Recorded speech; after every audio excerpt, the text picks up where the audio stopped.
Howdy, partner. Yo, oh dang, we got some Texas. We got some How Texas y'all going. You've been in Texas for like how 10 y'all days. doing? How y'all doing? How Double Chuck, partner. Howdy. Ding dang, uh fickle flag. I'm I back. don't know, ding dang, I'm fickle flag. I'm back from But you guys say that in Texas. Texas a lot. No, Ding dang, we don't say the ding dang flickle flack. flickle flax, and the up ting to the wang wang. What The what wang does that wang. what does that mean? Exactly, dude. That's what I hear. That's what I hear. I have no idea what it means. That's just what I hear. Mm. And something about my dog ran away and my wife did too, and double chuck, me and you, and all that kind of stuff. You know what I mean? Yeah. What I hear. I feel like you're Well, I judging. can't. No, I'm not judging. It's what I hear. It's what I hear. I can't How do you help hear from what? Where do you hear that? from y'all. From y'all. That's what I hear. Who is Although y'all? I gotta say, he's not from Texas. He's from Oklahoma, which I know there's a rivalry there. But I've been listening to much more country lately. Little Zach Good Bryan. dude. He's Little legit. he is legit. He was a Navy Although, guy. he was a Navy guy. Yeah, first class petty officer. Yeah, man.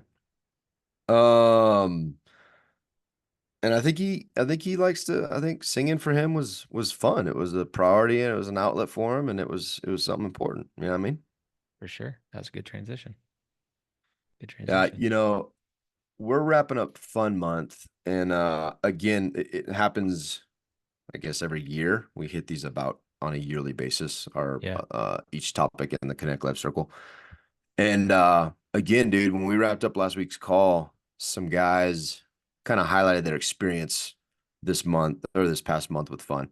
And it's always interesting to me how, and one of the guys in particular said, dude, these 2 months back to back are just so impactful. He's gone through it a couple times.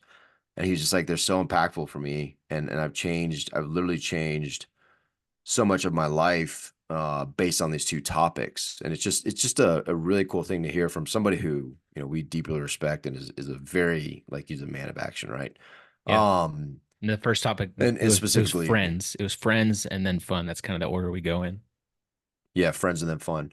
Um and specifically talking about you know, Lyle Head is one of those guys who through the things that he's done has really inspired, you know, has inspired me and he highlighted you know, he's in Costa Rica and he was highlighting how his focus on friends and fun has also extended. I mean, he wasn't saying this. This is me distilling what he was saying and then kind of feeding it back to him. But basically he's had a number of people travel all the way to Costa Rica to see him, to visit him.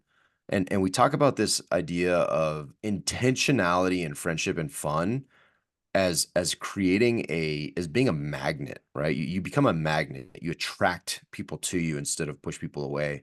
And not just, you know, in your personal life, but this also impacts everything else. This impacts inside your home and outside your home.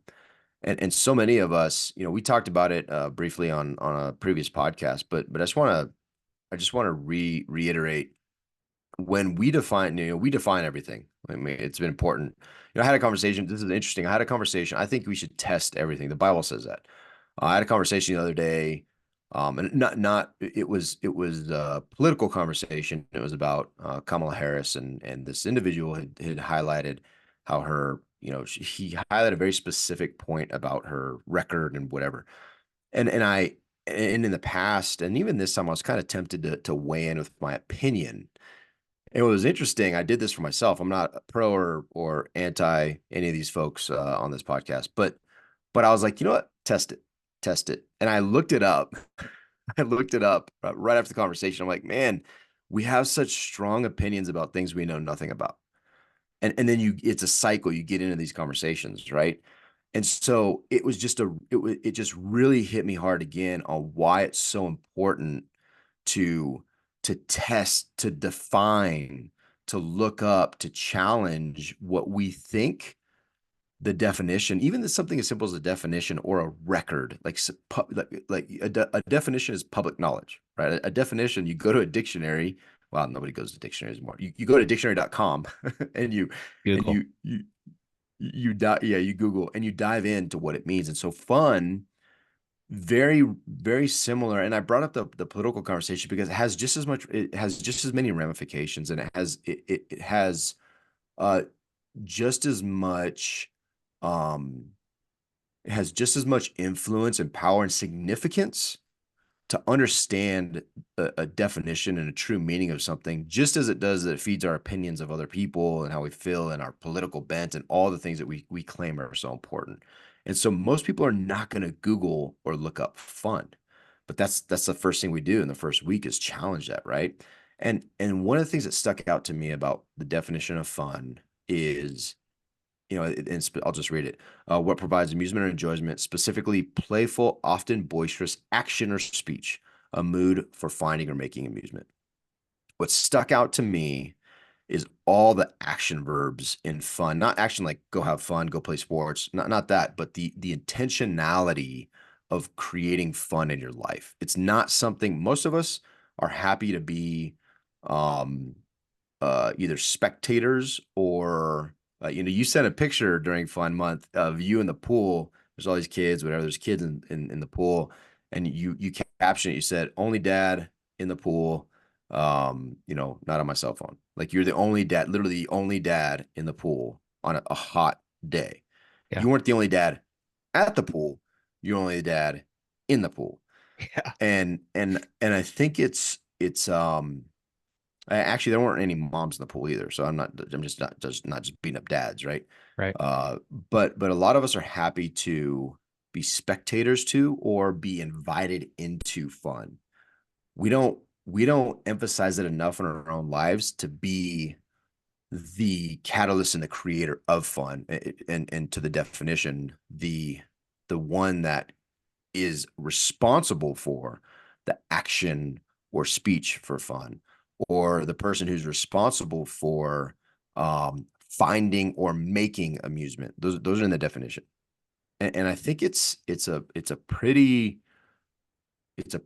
powerful thing that once you embrace it, then you can truly start to test it. You can't often test in your own life something that you're just a party to.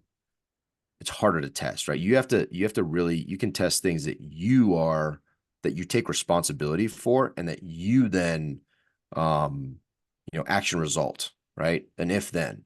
Like when I then this happens.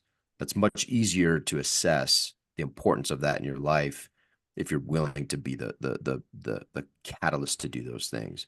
And in that light, I think two things came up that were really interesting. It was recognizing when you do that, the impact you have on others and acknowledging that. That was an interesting conversation. And then there was an interesting conversation around risk that I think was really fascinating.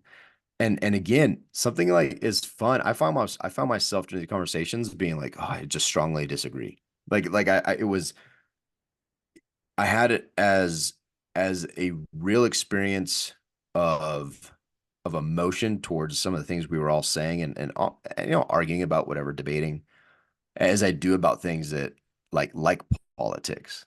You know what I mean? I was like, oh man, I strongly object to that statement or whatever. And it was this topic of fun really brought out some of those just deep conversations, and for me again it hit hard. It hit hard this month on even when in the midst of yelling at my kids, fun popped in my head like, hey, how do I not I'm not suggesting you like, oh, you know what, I just want to be fun all the time, there's no discipline like that. That's not at all.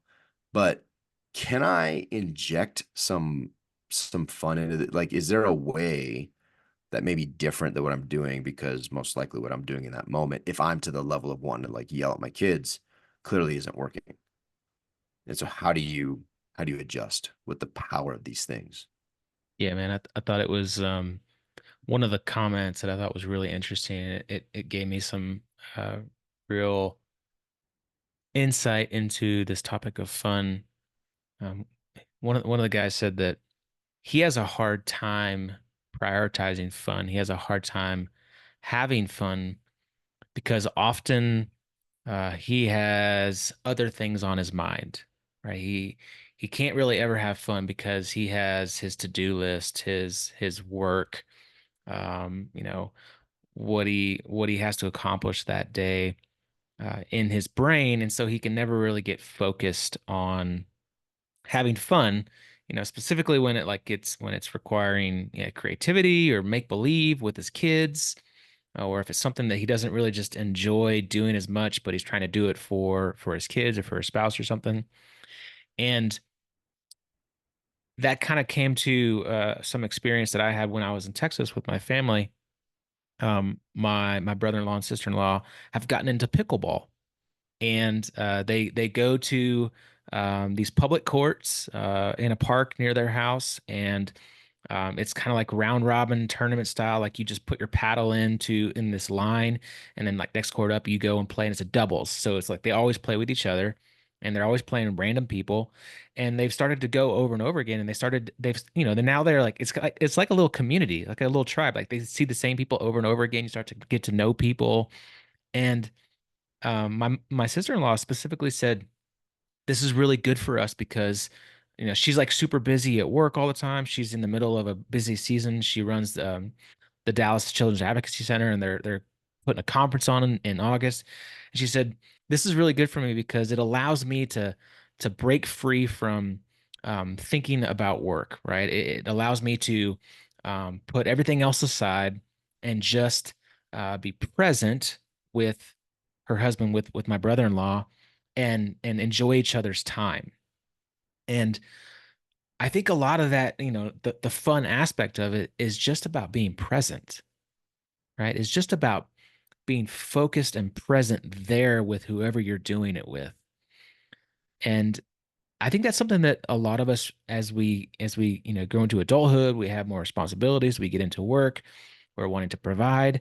I think that's really hard for us to do. And I think that's why we stop to prioritize fun as much, is because we have so much else in our brain, our to-do list, and we have a really hard time just being present and focused and intentional in that time, right? That bucket of time to have fun and be present. And I think that's what like our relationships, that's what they need. It doesn't matter what it is. It doesn't matter if it's pickleball or, mountain biking or a pillow fight or a dance party or just like hanging out with each other. Our relationships need us to be present. They need us to be like all in on the relationship and whatever they're doing at the time. And I think that's where we really lose out in this topic of having fun is we don't have fun because we have so much else on our brain. And that's what I think we really need to focus in on and work on is like being present and being there in the moment at the time, not thinking about the future, not thinking about the past, just being there. Yeah. As you were talking about that, I was thinking about the things that require in my life, and then your example, two hands. And what I mean by that is it's really hard to have a cell phone when you're playing pickleball. Yeah. And I thought about this yesterday. I took Noah, so I bought some paddle boards, some cheap paddle boards, and Erica's like, her initial response was, "Are we going to use these?" I'm like, "Yeah, there's literally like right across the street where you and I mountain bike ride. Yeah. There's there's Yeah. There's a reservoir, a right? lake. Yeah, it's not huge. It's just a little lake that people are on all summer. I've never taken advantage of it. I mean, it's right across the street.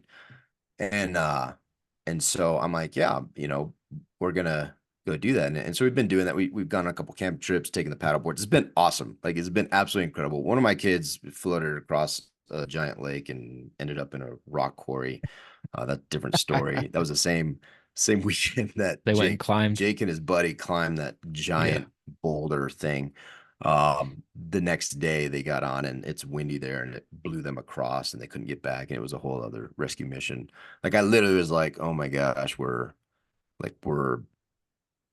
gonna have to find the ranger who has a boat because that was a huge reservoir. But I was like, you know what? If I had two paddle boards, it wouldn't be an issue. I would just paddleboard out and bring them back.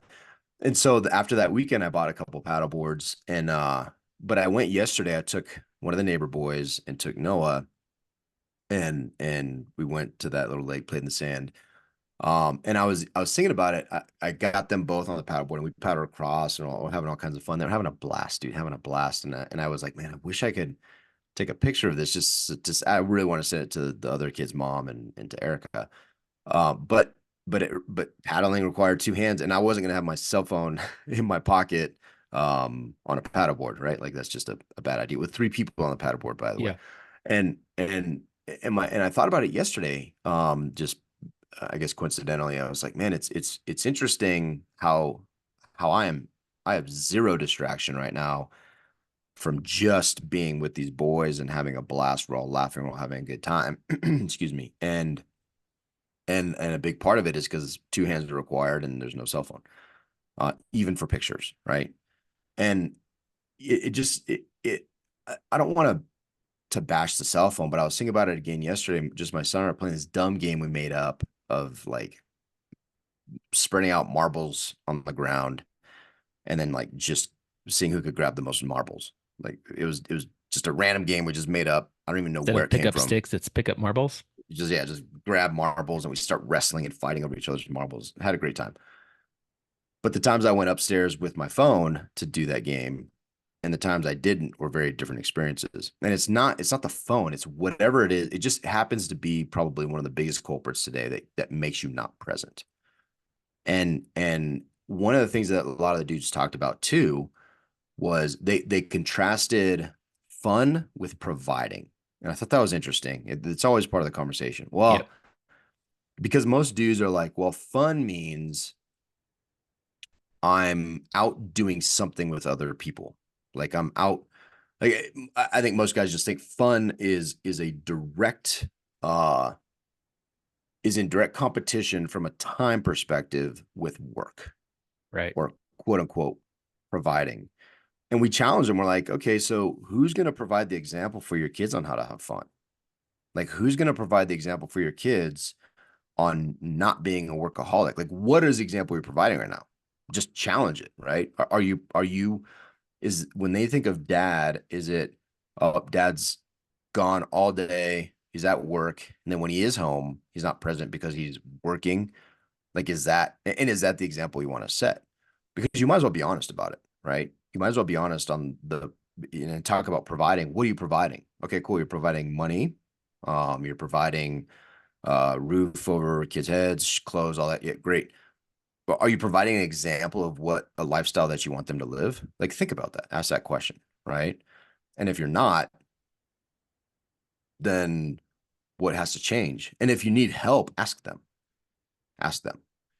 And they'll tell you the truth on what they want from you as a dad. And a lot of times when you peel the onion back, they want to have fun with you, right? It's a critical aspect of development is play and fun. Yeah. And that's what they want. And our friendships too, right? Like if you and I didn't like if you were a video gamer, nothing against video gaming. That's not what I do for fun. If that's what you did for fun and that's how you got energy and you define that, like you and I wouldn't hang out as much. Like we just Right. wouldn't do things together and that's okay, but there would be a direct impact on our friendship. 100%. Like it just is what it is. And so when we're also not investing in our friends, it just depends if you want friends or not, right? And if you don't, like who doesn't want friends though? Like, who's the person, like even the most introverted person is not like I don't want any friends. No, you just find other introverted people that are, or then you have to be interested, introverted. You find other people that are interested in the things you're interested in, regardless of your personality type. It's important. It's critical.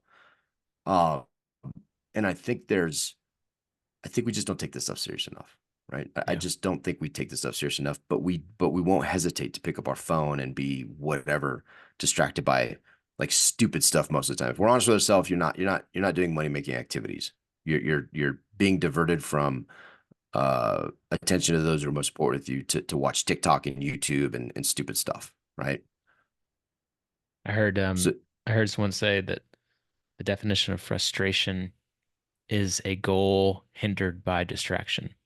Like if you think about it, if you Mm. have a goal and you're hindered from a distraction, you get frustrated. And I'm thinking like kind of through like just everyday experiences in our life.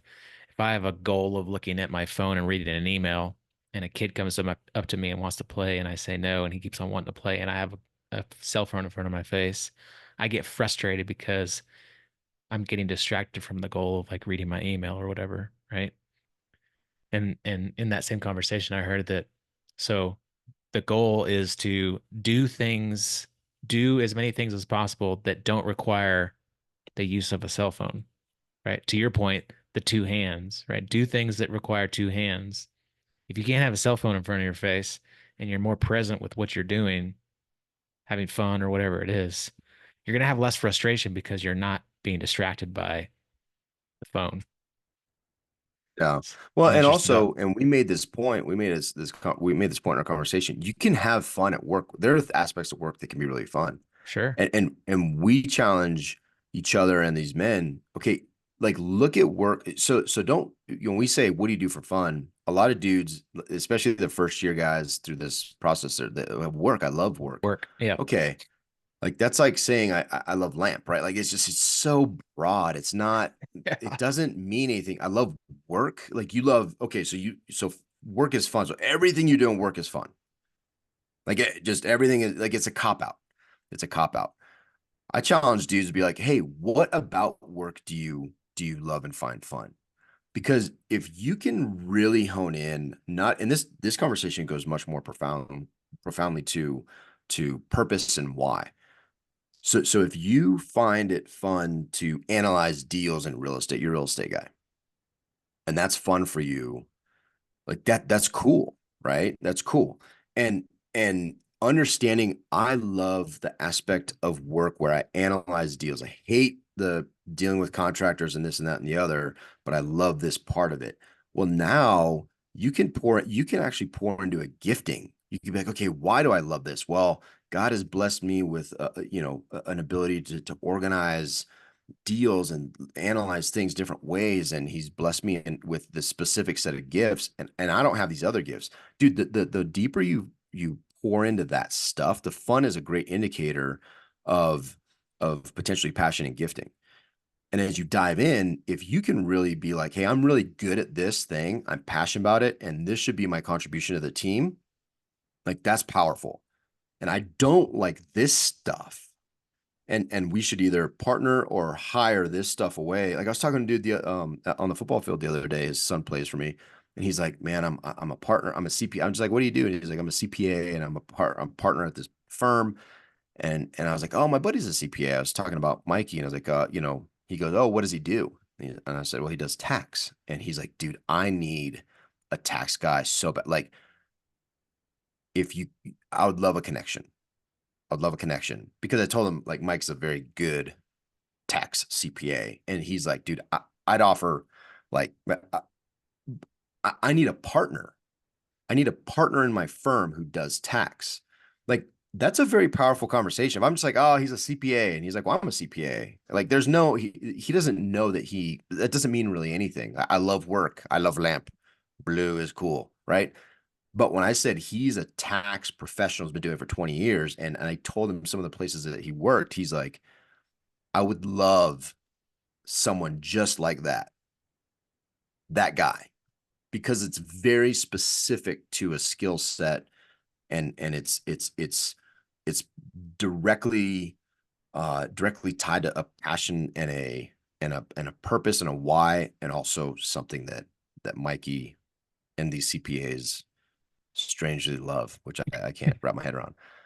But all that being said, it's not just I love it shows a lack of self-awareness to just be like, "Oh, I just love work." Like nobody loves every aspect of their work, Right. right?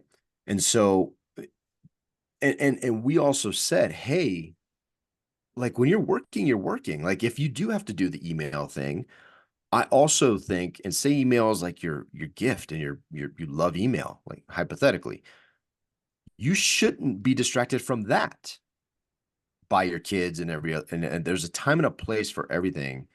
And the more deeply you think about these things and the more you use things like fun as an indicator of passion, purpose, and why, and also as a mechanism and a tool to bring togetherness and to drive being a catalyst for a deeper relationship, which fun is I don't know of many things that are more powerful than that, right? The more intentional and powerful you can be as a kinetic person, period.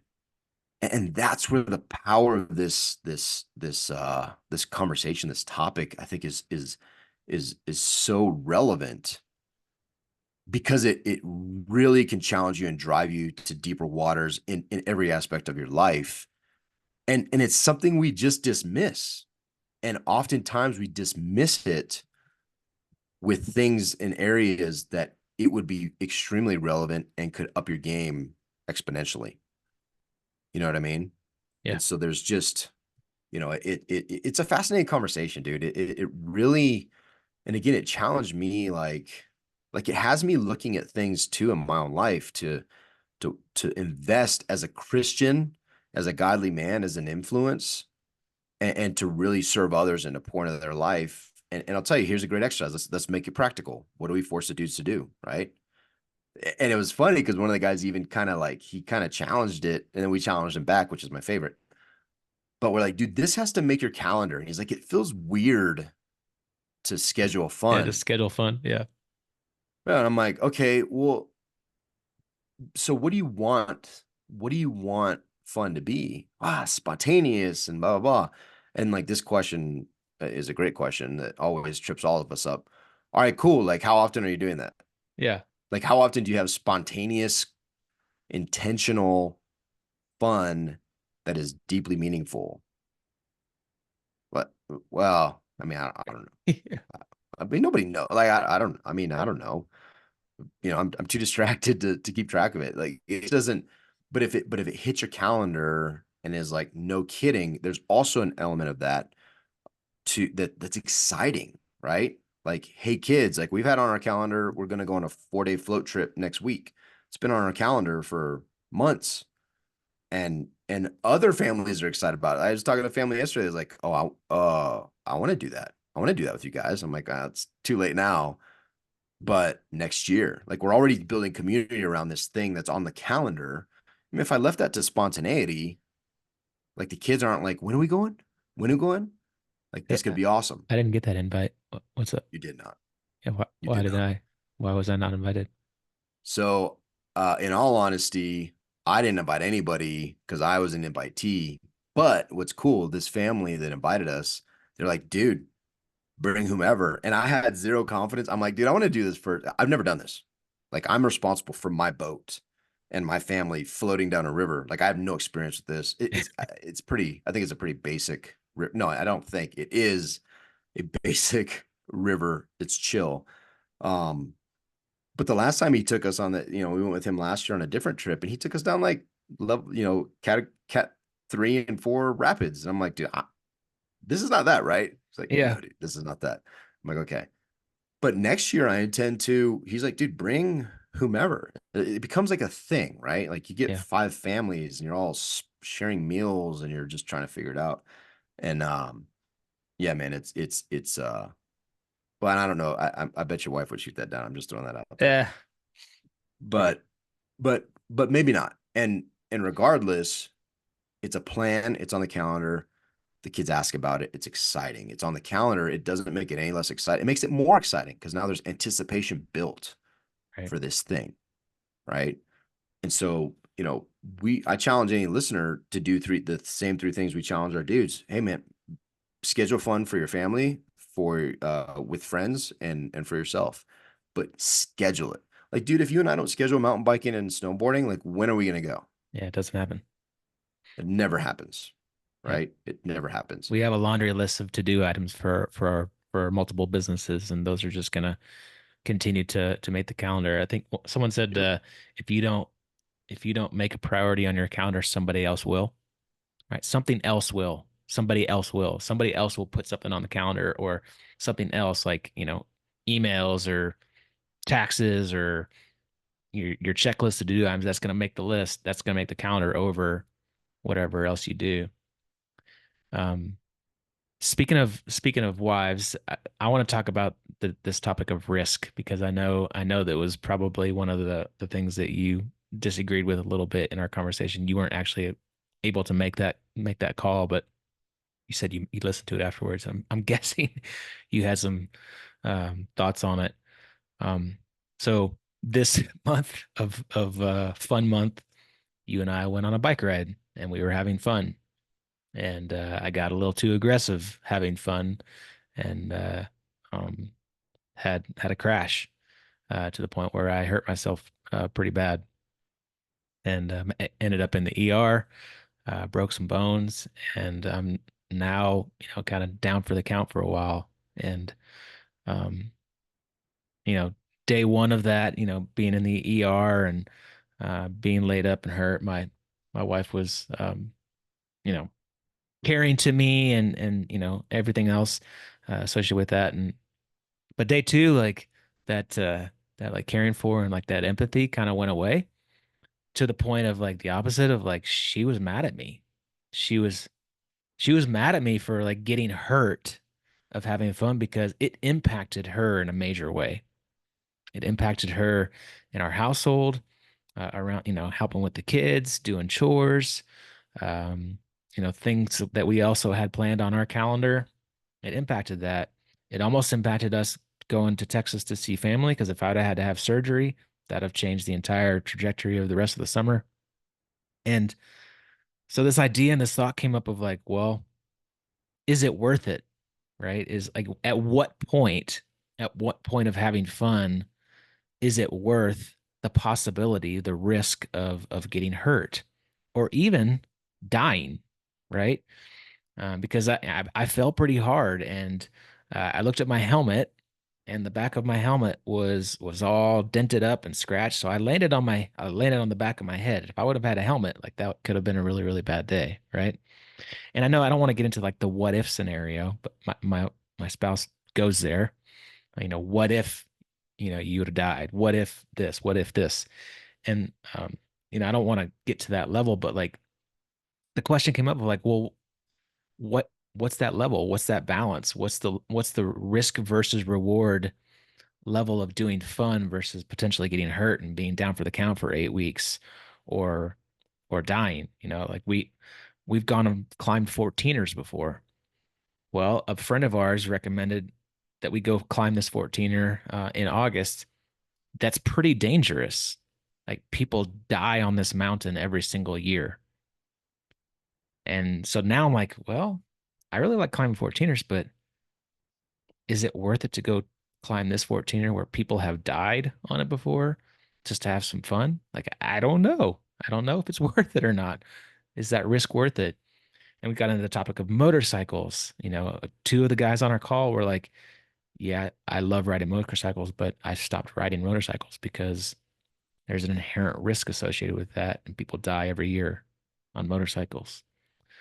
So there was an interesting conversation between risk versus reward. How much are you willing to have fun versus how much are you willing to get hurt and be impacted for your family? So I don't know, interesting thoughts. I know you have some thoughts on that.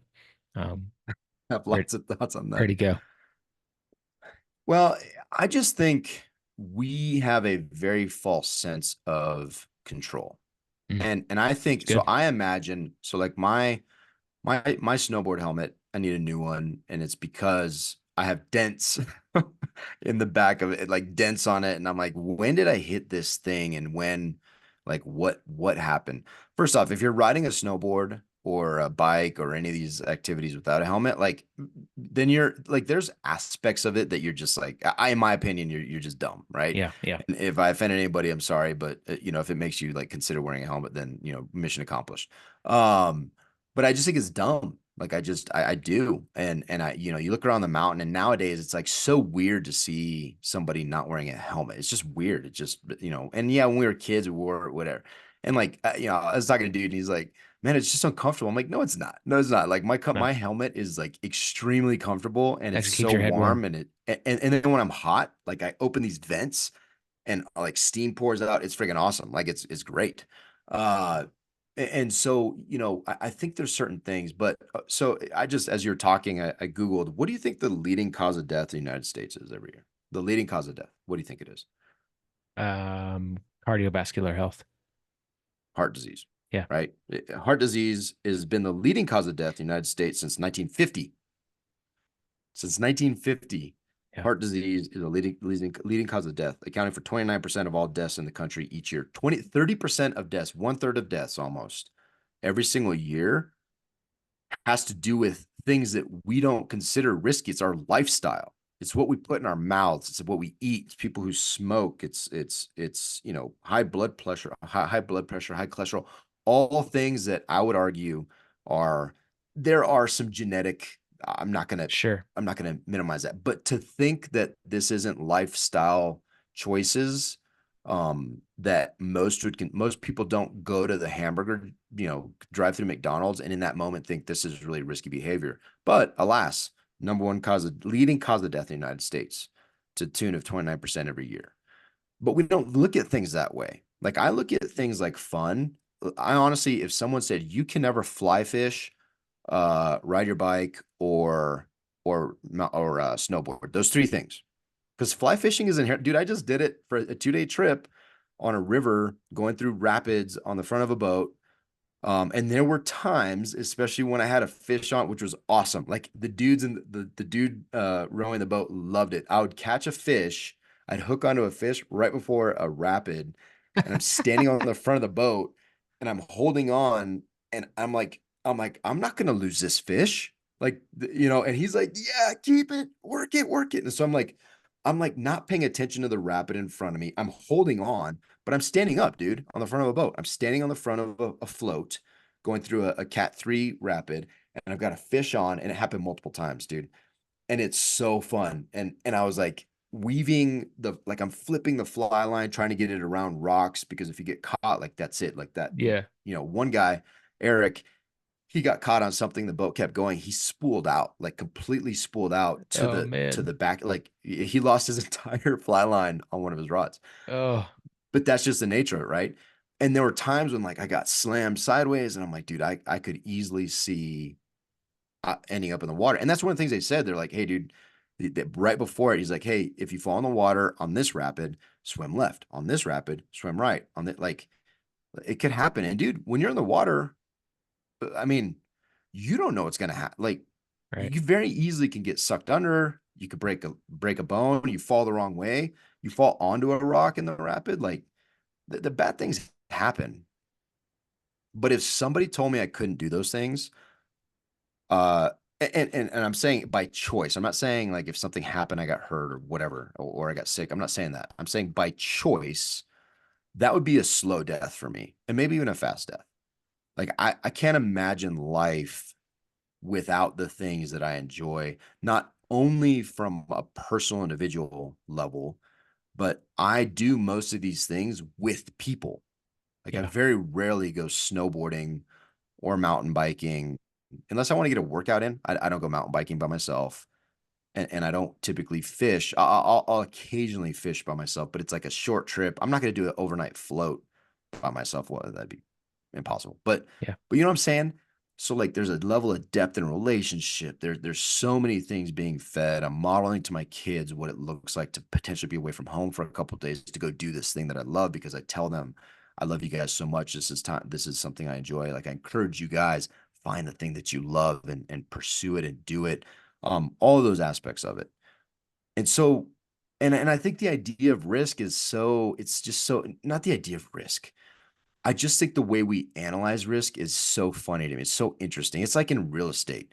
Dude, is it better to have one house or 100 houses in real estate for cash flow? 100. 100, right? Because then you can offset. I mean, you can have 50 of them like that don't perform. You have one house that doesn't perform. Like that's the highest level of risk in a rental portfolio, is you have one property. Right. And yet so many people I talk to, they're like, oh, I'm going to keep all my, I've talked to people like, I mean, this isn't my position, my situation, but hundreds of thousands of dollars in the bank. I'm going to keep this money in the bank. I don't believe in investing in real estate. It's so much risk to buy a house. I'm like, no, with that amount of money, we can get you into like 4 houses. And that person's like, that is way too much risk. It's 1 house times 4 of risk in their mind.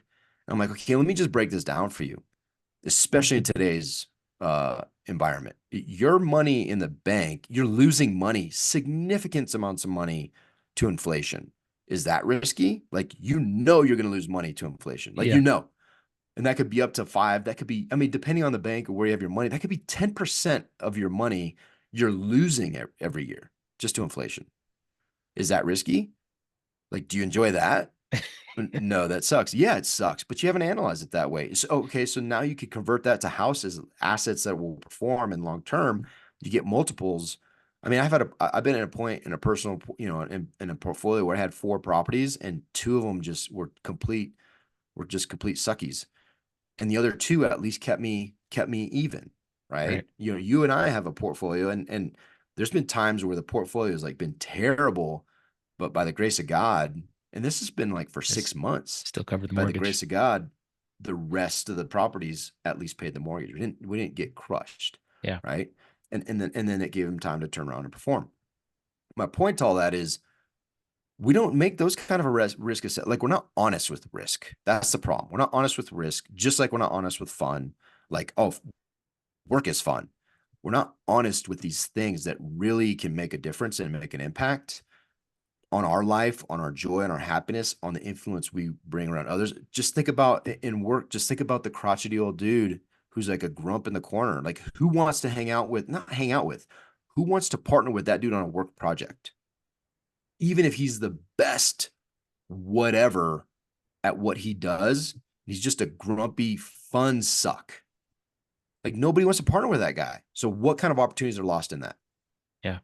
So you tell me fun's not important. Like, you see that guy smile, you see that guy with the ability to do team activities and grow camaraderie relationship. Like, now it opens the door to opportunities, and potentially those opportunities are money making opportunities, and potentially he can be a critical aspect of a thing that you're doing, and that's a lot of fun, right? But instead, you're like, dude, that guy's a joy kill. Like, I can't even, I can't, I just can't. Two, Okay, so what opportunities lost?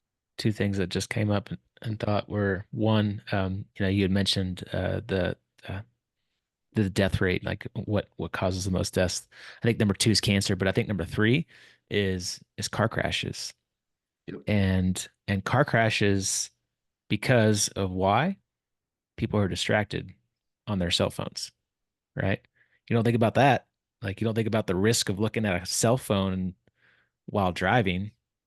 That's pretty risky. It's the number 3 cause of death in the Dude, United States.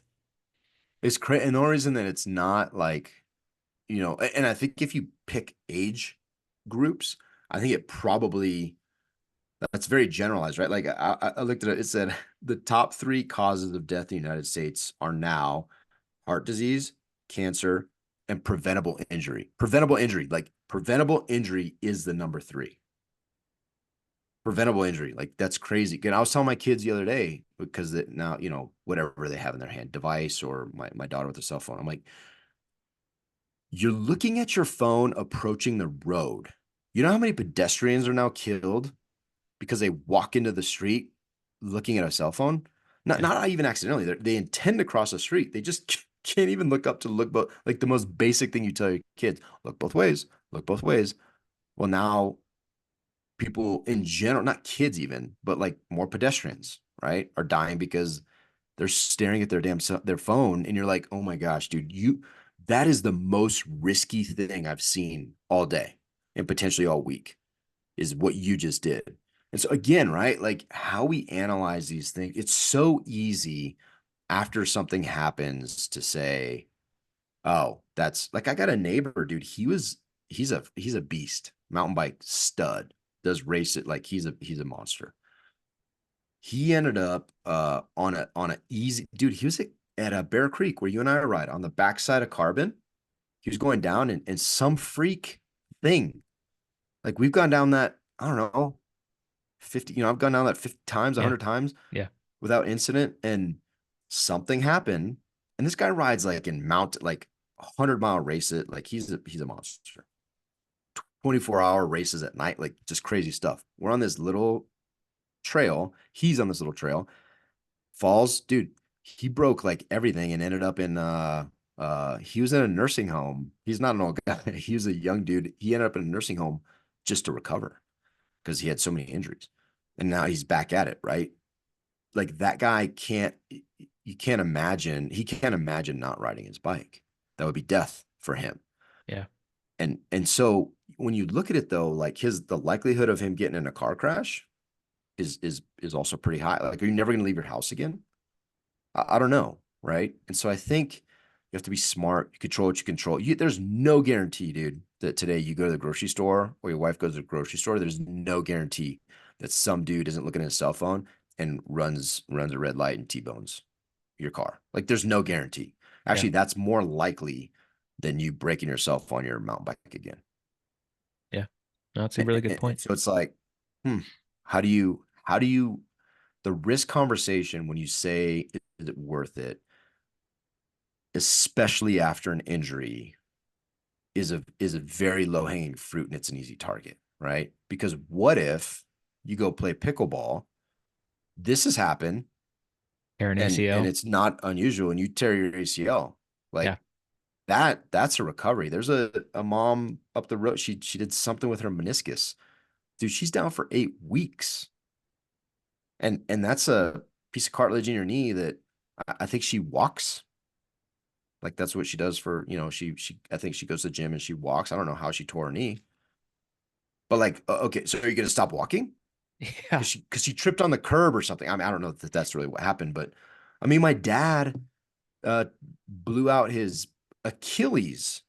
We were at the beach and him and Adam were just kind of messing around and he just stepped back and there was a little bit of a shelf and he stepped off of it and boom. Talk about a long recovery, bro. Achilles, that sucks. So you're never gonna go to the beach again? Like we weren't even like doing anything. We were at the beach. It was Thanksgiving, Yeah. right? So like how do you really I would much rather be intentional with the fun I'm gonna have, prepare for it, plan for it, be careful, have a helmet, have gear, and then you do your thing. Dude, I almost ran over a rattlesnake the other day. And I got stung in the head by a like I can't you can't By a B. I don't even know what it was, man. My whole face was swollen. It was going down into my eye. And so am I never gonna ride again? It was the same day too. It was the rattlesnake and then the stinking bee or whatever it was. So I just think it's really important for us it's easy when you don't assess the importance of these things holistically, passion, why, purpose, um, relationship.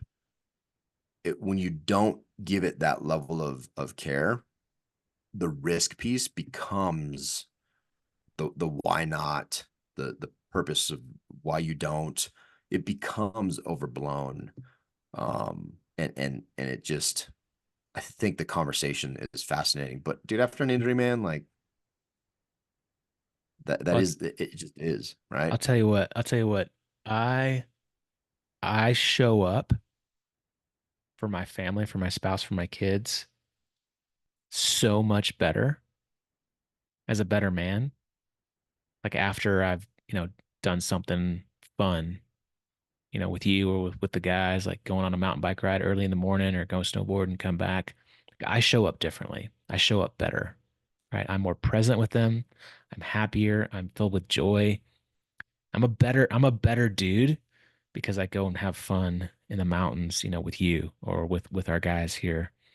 And my kids look at me differently when I'm the only dad in the pool, right? My kids are proud. Like they look up to me, like they want to be with me, they want to hang with me. They're like, "Yeah, that's my dad. That's my dad in the pool throwing all the kids, right? He's the fun dad." Like they have a different view of me because of the way I show up for them. And like that's really important, man. Like that's really powerful. Like to be the dad who's there, who your kids look up to you, they want to be with, who they want to hang out with, like who's like, that's my dad. That's my dad playing on the playground. That's my dad throwing the kids in the pool. That's my dad doing the pillow fight. That's my dad starting the dance party, Like that to me is worth it all. Yeah, man. One, your wife. wives look at you different, right? 100%. And Yeah, and like and other my wife was we went to a pool party before I got hurt, and I was the dad in the pool throwing all the kids, and my wife was on the side like taking video and a picture, and she was like, look at this, like this how much this, like look how much the kids were having fun. Like she was proud of me, right? Like she's like, yeah, that's my husband, yeah, right? Like she looks at me differently. yeah, yeah, man. No, I think I think we do ourselves a disservice to allow and look, the 14er when they said which one they want to go do, I was out. I was like, I mean, I already had stuff planned, but I was like, I'm not interested. Yeah, And I think it's okay.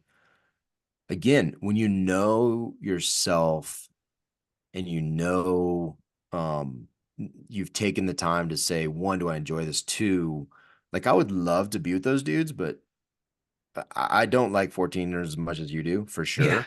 But I surely am not like that one to me wasn't worth it. And one of the guys in the group, he highlighted, he's like, I stopped this, and this, all things I love to pursue this, and this. Also things I love. I make an assessment. I'm very intentional. I'm active about these things because this, in all reality, getting hurt doing this is not worth it.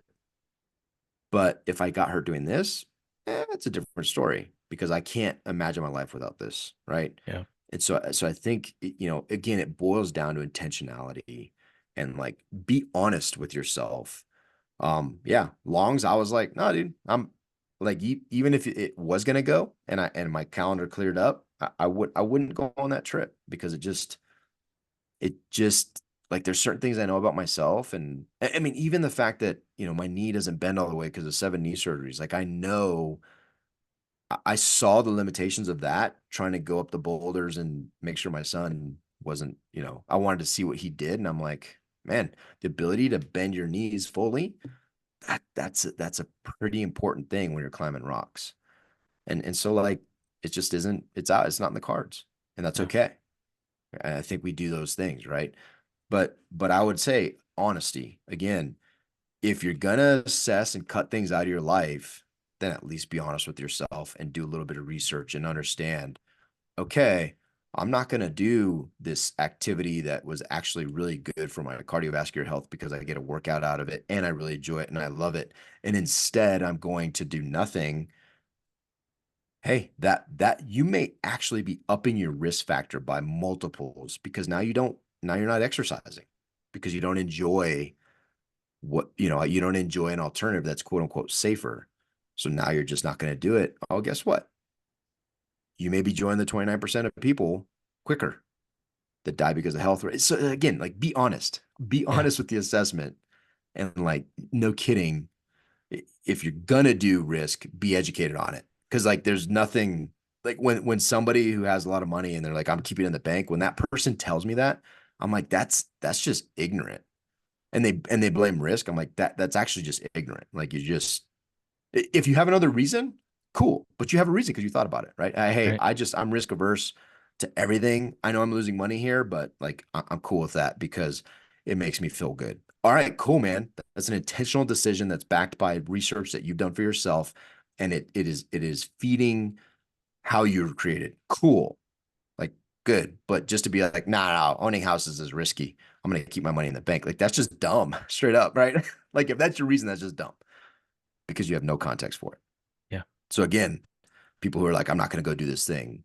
I'm not going to go with you to do fun because I might get hurt. Okay, cool. That's just dumb. Like, enjoy heart disease or whatever, right? Like that sounds even less fun. enjoy heart disease. Um, which I'm not trying to make light of it, but again, it's a It's true. life. A lot of these things are decisions we make. If you put some effort into finding something fun, you might realize, oh, I love paddleboarding.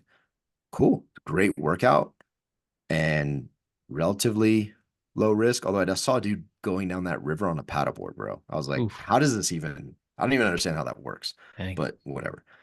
So, anyways, intentionality. It's back to what we talk about, right? All these things. Yeah, fun is an action verb, but and it's a noun, but make it. Make fun not a noun that you observe. Make it an action verb that you're intentional about, right? Like be the person in those three areas: fun with family, fun with your friends, and fun as an individual. Make those three lists, make them 10 deep, get to know yourself a little better, and then take that list and put it on your calendar and start scheduling these things in to live a more full, rich, potentially healthier life. Love it, dude. Put the phone down. And put the phone down. Do two hand activities, or That's good. get in the water, and you know that'll dissuade you from taking your phone. But really, to your point, that summed up is be present, right? That's right. Just be present. Have a strong desire to be where you're at in the moments that you have to be in those places, to include work. I don't want to be your business partner if all you're doing is taking phone calls from your wife and thinking about your kids all day. Like that's also not honoring that aspect of your life, right? That's right. Good stuff, man. Fun conversation. Yeah, heal up so we can go do some fun stuff. Well, heal up so you can join me in some of these fun Yeah, things that I'm right. doing. See ya. See ya.